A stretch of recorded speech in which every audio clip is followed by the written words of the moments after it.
Well, we usually talk to Lindsay Locasto about all things Henderson, but today we have another exciting topic to discuss. She has completed the Boston Marathon. I did. Where's your medal? Where's your thing? Where's your medal? I decided to leave the medal. I wore the jacket, the celebration jacket. You're representing. Yes, representing. Yes. Well, we were just talking about, what an accomplishment that is, but even if you're trained to run as comfortably a marathon does not mean you can run the Boston Marathon. You have to qualify. Yes, you do have to qualify. There are a couple ways that you could get into the Boston Marathon. You can either run a qualifying time on a qualified course, like a course that's been... So they've designated, all right, these are the places that you could do it. Yes, or, and you have to meet that qualification standard. And some years there's even like a buffer that you have to get under as well. So, for example, my time was I needed to hit a 3-hour and 35-minute marathon, but I wanted to get at least 5 minutes under that in case there was maybe a buffer that was required. So, oh, wow. So I ran with a group of local runners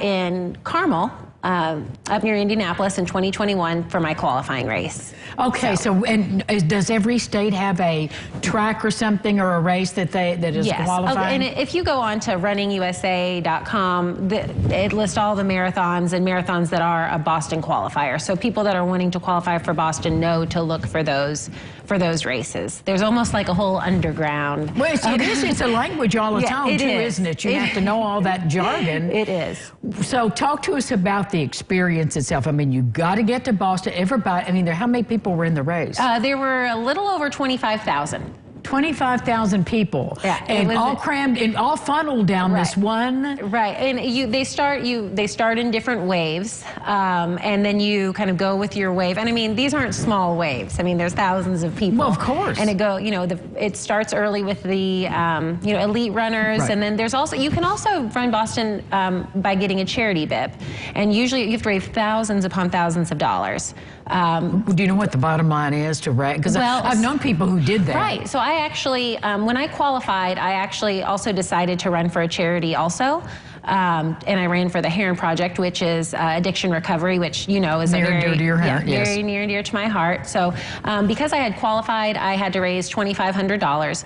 If I had not qualified and joined the team, I would have had to have raised $8,000. But that's still not as prohibitive as I thought. I thought it would be like there are some that are even more than that. So it can be pretty steep. But again, they're raising thousands of dollars for charity. What a better way to do that and also reach a bucket list goal. Right, and to use their power for good, if you will. Yes, definitely. So you've run many races. What is it like to be in that energetic crowd ready to run the Boston Marathon? It's not a lot of words I could even use to describe it, because like the last mile, I did cry because it was just, and like tears of joy. Right, of course. Because it's all of your hard work, all of the miles on the pavement, all of the injuries.